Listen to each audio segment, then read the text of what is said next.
Eu vou trazer agora o Henrico Cozzolino, que está chegando aqui na nossa programação. Henrico, que é sócio e head de análise da Levante Investimentos. Henrico, seja bem-vindo à nossa programação. Tem o Henrico já, bem-vindo aqui à BMC News. Bom dia para você. Muito bom dia, obrigado pelo convite mais uma vez. Prazer estar aqui. Obrigada. Henrico, eu queria entender um pouco mais da sua visão, começando aqui sobre o tema, né, desta semana. A gente tem aí decisão do Copom. Eu queria entender um pouco mais se você acredita que pela decisão do Copom, risco fiscal poderá adiar, de repente, aí um corte de juros ou a retomada de sinais, de repente, aí de afrouxamento monetário? Bom, tem parte do consenso, né? Eu estou citando aqui outras fontes, na verdade, estão projetando, né, redução da Selic já para o terceiro trimestre, né? Eu estou, acho que, um pouco fora dessa curva, então acho que vale trazer o consenso e um pouco da minha opinião, né? Eu acho que é cedo ainda para a gente falar de corte de juros, de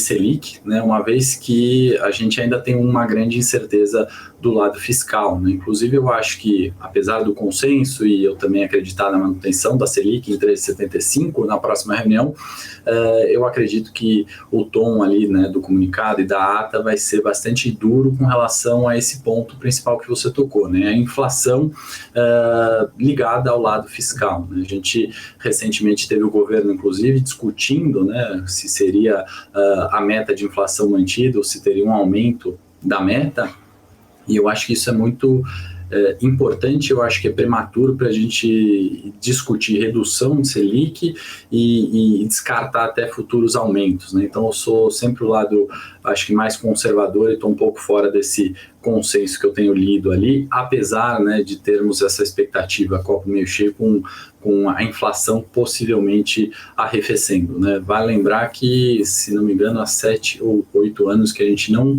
bate a meta de inflação. Aliás, historicamente, a gente sempre frustrou essa meta, né? Sempre acima daquilo que é a meta e muitas vezes aquilo que é a banda superior da meta, e quando a gente frustrou abaixo da inflação, não foram pelos motivos justos.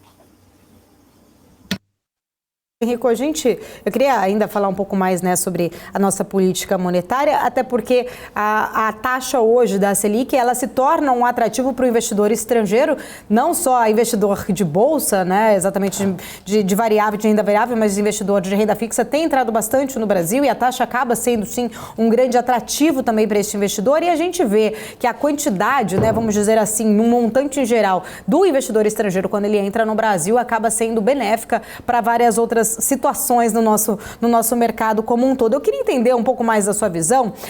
Recentemente a gente viu essa entrada expressiva de investidor estrangeiro, tanto na B3 quanto até nos leilões, né, que aconteceram de renda fixa na semana passada. Estrangeiro está muito mais otimista com o Brasil do que o próprio investidor local. Eu queria entender um pouco mais da sua visão, o que tem feito realmente, né, o investidor local não olhar, né, para o Brasil, talvez ali com os mesmos olhos que o investidor estrangeiro acaba olhando. Perfeito, ótimo ponto, né? A gente vê muitas vezes o investidor local, né, pessoa física ou até mesmo institucional, ele acaba perdendo a mão, e muitas vezes o estrangeiro acaba prevalecendo, entrando nos melhores momentos, né? Claro que isso não é uma verdade absoluta, mas o que você comentou a verdade, né? 2022 foi um ano de muita entrada de capital estrangeiro.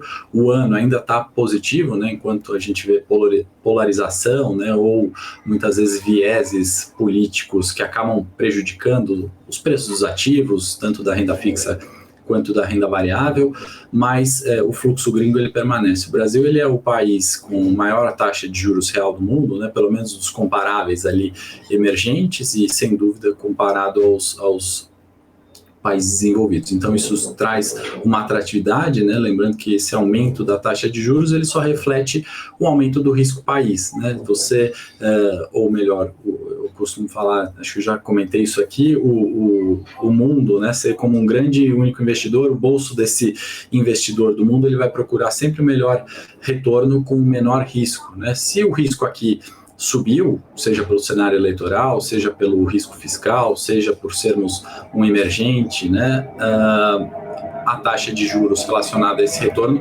tem que ser mais elevada. Remunerando a um nível adequado, a gente observa fluxo, né, e é o que a gente tem visto para o Ibovespa nesse começo de ano, apesar dos fundamentos estarem ali incertos ainda, existem ativos baratos que podem trazer remunerações atrativas em relação ao preço dos ativos ou em relação à sua taxa de remuneração. Então, acho que nesse primeiro mês ali de ano, por enquanto, o fluxo tem prevalecido, né? Faço um paralelo com o mercado na Ásia, né? China que volta ali de um feriado, a gente tem observado que lá também fluxo, né? Fluxo que começou em outubro, né? Quando a situação no Brasil também de bolsa, de mercado começou a piorar e esse dinheiro do mundo fluindo, né? Para onde tem o melhor risco e com maior retorno, né? Então, um pouquinho disso que a gente está vendo, fundamento de fato ainda é bastante incerto, muito disso, né? O risco que justifica esses juros altos é, sem dúvida, o lado fiscal. De China, só para entender um pouco da sua visão, né, o que você acredita que a gente pode esperar aí da China após, né, o Ano Novo Chinês, que acaba culminando também com uma reabertura oficial ali, né, da China desde o início da pandemia, que a gente teve vários momentos ali de fechamento, que agora, né, se espera que realmente haja essa reabertura mais definitiva por parte da China.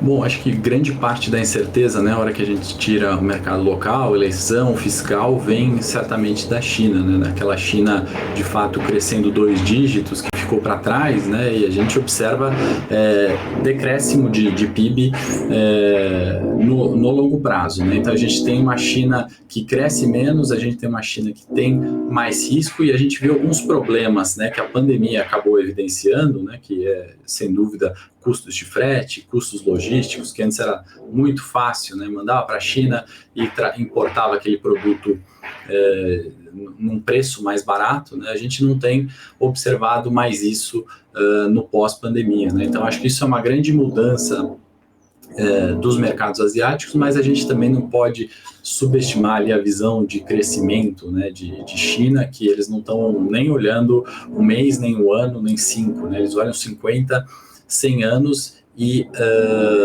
o que a gente vê nessa reabertura, né, que o mercado, né, esse fluxo financeiro entende ativos como baratos, né? Destaco em outubro as ações de tecnologia chinesa que realmente despontaram em altas, as próprias commodities, né? E aí tem um grande ponto de incerteza para mim do lado de minério, a gente vê essa recuperação dado fluxo de reabertura, como você comentou, mas outras, né, como papel e celulose, por exemplo, caindo um pouco nas estimativas, né? Acho que isso reflete um pouco da incerteza, né? Eu acho que para o mundo crescer, de fato, o PIB, né, e a gente ter valorização, aquele ciclo de alta, como foi 2002, 2008, a gente é bastante dependente de China. Ô Henrico, vou trazer aqui para a nossa conversa o Vandique Silveira, que está aqui com a gente, economista Vandique Silveira. Tem perguntas também para o Henrico. Fala, Vandique, fica à vontade. Bom dia, Henrico, tudo bem? Como é que você está? Tudo bem, Vandique, e você? Tudo em paz. Muito obrigado pela sua presença. Henrico, eu não sei se você concorda comigo, mas eu vejo que fluxo estrangeiro para o Brasil tem 3 pernas. Tá? Uma perna é câmbio, segunda perna seria a taxa real de juro e a terceira perna é a questão que investimentos que iam para a Rússia, hoje eles não são mais possíveis de serem feitos.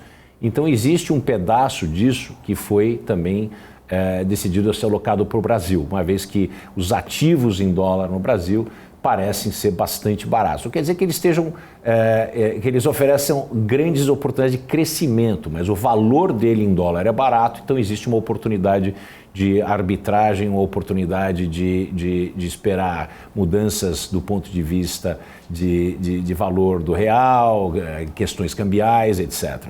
Como é que você vê isso? Acho que perfeito, né? Estendendo ali só a taxa real de juros, né? A gente vai resvalar nesses 2 pontos, né? O primeiro deles, obviamente, é o câmbio, e aí se a gente olhar o câmbio, eu gosto de dividir, olhar como dólar, né? A moeda americana, acho que mais fraca realmente em virtude das condições econômicas, agora da redução da taxa de juros e a incerteza ainda, obviamente, com mercados de trabalho, taxa de desemprego subindo, e o real especificamente, né, num cenário conturbado de indefinição eleitoral e lado fiscal, isso preocupa, mas no curto prazo isso meio que se alinhou, né? Então a gente vê até com surpresa ali, talvez não tão grande desvalorização da nossa moeda frente ao dólar. No outro aspecto que você citou, né, eu acho que a questão da Rússia também é algo extremamente significativo, uma vez que somos, né, um país de commodities, né? Não adianta a gente olhar como empresas de tecnologia, big techs ou indústria automobilística, indústria de uma forma geral. Infelizmente não somos esse país, né? E no lado de commodities, né, olhando ou encontrando empresas descontadas, né, do tamanho de uma Vale, né, que rapidamente recuperou de preços, a própria Petrobras, né, que qualquer modelo de avaliação fundamentalista vai encontrar a Petrobras extremamente descontada, né, e aí fica a questão do risco político, né, justificando esse desconto. Você comparar com outras, PetroChina, Exxon, enfim, né, outras petrolíferas pelo mundo, você encontra extremamente depreciado, né. Estamos falando de duas gigantes que, somadas aí, tem mais de 25% do peso do Ibovespa e ditam, sim, fluxo, né? Se a gente for para as commodities agrícolas, né, também acho que tem certa oportunidade com essa questão de Rússia, com a próprio fluxo, né, e a saída do sistema SWIFT ali de alguns bancos, esse fluxo migrando para outros pares comparáveis, né, emergentes comparáveis, e o Brasil, sim, é um desses que podemos comparar com a Rússia, se beneficiando desse fluxo. E outra cesta ali de papéis, né, que os americanos, os gringos, investidor estrangeiro gosta, são os bancos, né, pelo tamanho, pela capitalização de mercado, né, que é mais condizente, né, ou chega a ser comparável, né, tem uma distorção grande dessas empresas, das blue chips, né, com as demais do Ibovespa, que também se encontram descontados, né. Esse sim, eu acho que com maior risco, com a questão de preocupação com provisão, né. A gente viu o Bradesco no último resultado anunciar provisão maior do que esperado. Agora tem o evento Americanas, né, que penaliza ali os bancos de uma forma geral e tem o viés negativo, né, aquele viés de sentimento, mas outro setor que se encontra bastante descontado, temporada ali de resultado na quarta sendo estreada com o Santander dos bancos, acho que vai dar para a gente ter um ajuste um pouco melhor ali de expectativas. Vandique, tem mais algum outro ponto para falar com o Henrico? Então eu vou direto com a Débora. Henrico, porque a Débora está aqui com o nosso mapa do calor aberto, tem perguntas também sobre setores, né? Setores aqui do nosso mercado financeiro que possam ter aí destaque diante, né, deste cenário que a gente estava falando, principalmente a reabertura de China. Tenho a Débora já aqui. Deixa eu ir com a Débora para trazer um pouco mais do setor. Bom dia, Henrico. Tudo bem? Eu estou aqui acompanhando, inclusive, né? A gente tem um setor aqui de siderurgia e mineração praticamente inteiro em queda, e aí pegando já um gancho no que você vinha falando, né, nessa questão do Brasil ser um país de commodities, a gente sabe que a gente acaba sendo muito atrelado à China, toda a movimentação ali, né, da China, que isso impacta principalmente aqui no setor, né, de siderurgia e mineração. Recentemente a gente teve também o anúncio de um ajuste no preço do aço, de acordo com alguns analistas do mercado, inclusive isso ainda iria começar a fazer preço no setor, né, que na época, quando surgiu logo no início de janeiro, subiu bastante. Mas esse fato de estar sempre atrelado à economia chinesa, essa volatilidade que isso acaba trazendo para o setor, isso, como que fica a tua avaliação, né, em relação a isso, assim, a companhias como gigantescas, né, como a Vale, por exemplo, hoje agora aqui caindo 0,30, apesar da gente ter tido na primeira sessão uma alta do minério de ferro, essa atrelar sempre, né, esse nosso setor à economia chinesa, como que se avalia essa volatilidade, essa sensibilidade na questão? Perfeito. Bom, a gente muitas vezes, né, a gente esquece de olhar a nossa bolsa brasileira como sendo essa bolsa muitas vezes de fluxo, né, e todas as ações, né, setor siderurgia e mineração que se recuperaram muito forte, né, desde o fim do ano passado, indo ali na direção contrária, né, do nosso mercado, porque sim estavam depreciadas ou sim podem ainda continuar essa tendência de alta e se valorizar. Quando a gente olha o curto prazo, né, e olha eventos como taxa de juros americanas americana na quarta, Banco Central Europeu na quinta, reabertura da China, o feriado na China, né, a gente esquece de olhar esses fatores, né, que muitas vezes estão mais relacionados a uma realização de lucros e migração para os setores e o pânico acaba tomando conta muitas vezes, né? A gente vê a queda ali, preocupado em que Gerdau saia dos 30 e volte para os 22, né? E esquece de olhar o fundamento de longo prazo que dizia a mesma Gerdau a 22 descontada ou muito descontada, né? O exemplo do que a gente falou de Petro agora, né? Todos esses ativos estão ali, ou se eu pegar a Gerdau como exemplo, estão em máximas históricas, né? E muitas vezes essas euforias, né, de máxima histórica, né, e podemos falar de outras, como Uzi Minas, por exemplo, que eu estava olhando aqui, né, há 3 meses atrás, uma preocupação danada com o desligamento de um alto-forno, derrete ali, vai buscar os 7 e agora retorna, né, buscando os 9.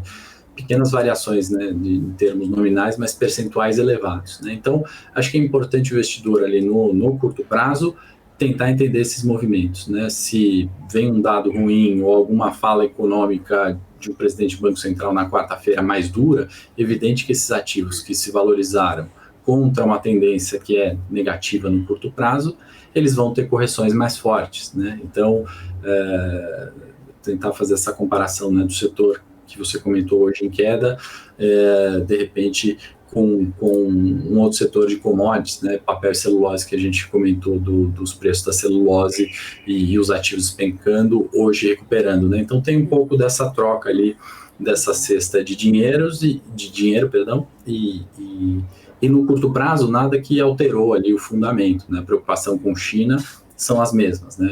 O preço justo de minério é mantido mesmo, né, nesses últimos 3 meses, né? Eu acho que nada variou de fato que justifique as quedas hoje, senão o fluxo. Uhum.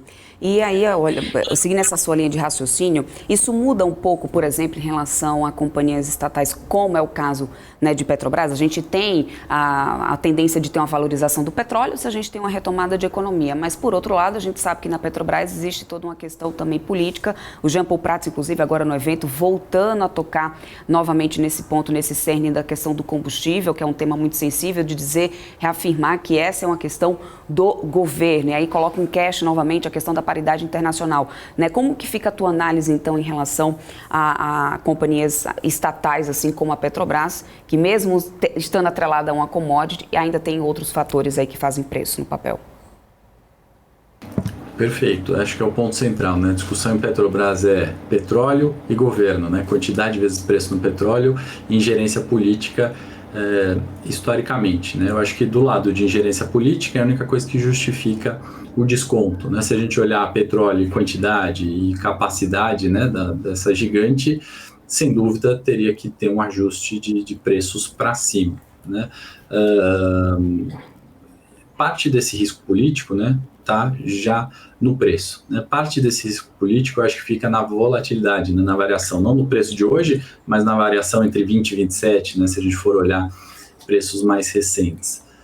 Meu ponto aqui é que não existe de fato ali nada que justifique, né, por exemplo, uma alteração de preços na política de preço, como a gente viu, né, história recente que causa grande trauma nos investidores, né? A gente não pode esquecer do anúncio ali, né, do plano da empresa que está até 2027 definido, né, plano de investimento, de preços, tem a questão de governo ali, né, como combustíveis, né, são parte importante do índice de inflação, tem essa questão que no último governo, né, a inflação reduziu boa parte em medidas de subsídio aos combustíveis, né? Então eu acho que tem um limite, né? E tem que ter eu acho que o jeito bom da política é justamente entender esse limite de quanto essa ingerência política, né, pode ser favorável, desde que técnica, né, na interferência, num subsídio, em usar o dinheiro público, né, que vocês estavam comentando há pouco, contributos de uma forma inteligente, e o quanto disso é nocivo para que a empresa perca valor, demita funcionários, perca competitividade, a gente perca fatores positivos do longo prazo. Então, é sempre uma questão em Petrobras, né, que tem troca de CEOs constantemente, né, eu lembro que tinha feito um cálculo, sei lá, um CEO por ano, estou falando aqui a grosso modo, historicamente, sempre teve ingerência política desde o tempo do petróleo é nosso, e realmente cabe ao investidor, né, aí, na tomada de risco, definir realmente qual o horizonte de preço, qual o horizonte de prazo, perdão, que está se escolher a Petrobras para compor uma carteira de longo prazo e qual é o risco daqueles que gostam de olhar o curto prazo, né? Onde estão ali as grandes variações que recentemente elas têm aumentado, né? A volatilidade do ativo voltou a subir.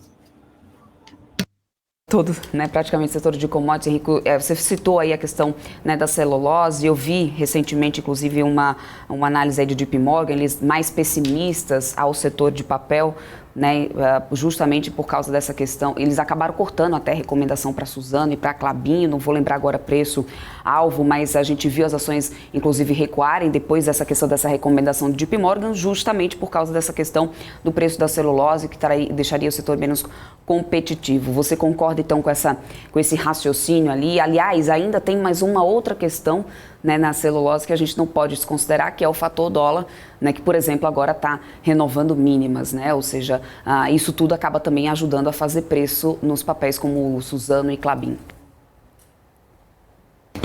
Sem dúvida. Eu tive acesso, né? Eu li superficialmente esse relatório, se eu não me engano, acho que o preço-alvo dos dois ativos ainda acima do atual, né? Mas ele cortando projeção de preço para celulose, né?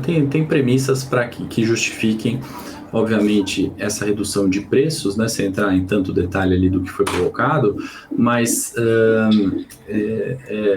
esses contrassensos, às vezes, em commodities, né, ou na retomada China-mundo, né, muitas vezes eles não conversam a mesma língua, né? Então, a gente está falando de índices de inflação melhorando, de, talvez, pleno emprego nos Estados Unidos, valorização de preço de minério. Me parece ali, não sei se o que está errado, né? Essa retomada ou é o preço da celulose, né? Então eu acho que de alguma forma todos os preços ali devem se conversar. Se a gente colocar mais premissas negativas, né, e pensando numa China não crescendo, é evidente que papel ondulado, enfim, né, tem muita relação com indústria, né, crescimento de indústria, é evidente que a gente tem preço de celulose para baixo, né? Mas aí pensando também nesse cenário, né, talvez as ações de tech, de varejo e essa normalização de taxa de juros também não se sustentem, né? Então acho que me parece um pouco diferente ali essa redução tão drástica do preço da celulose, ao meu ver.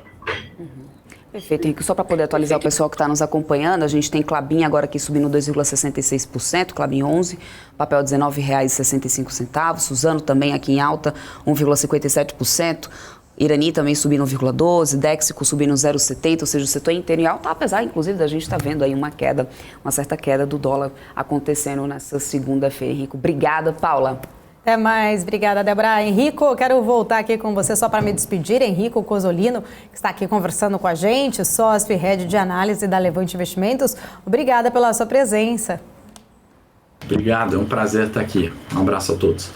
Até mais, obrigada, tchau, tchau. Bom, a gente vai seguindo aqui na nossa programação da BMC News, 11h33. Eu vou para um rápido intervalo comercial, volto já, trazendo mais notícias, repercutindo os assuntos aqui com o Vandic. Também teremos hoje o Max Boll, que analisa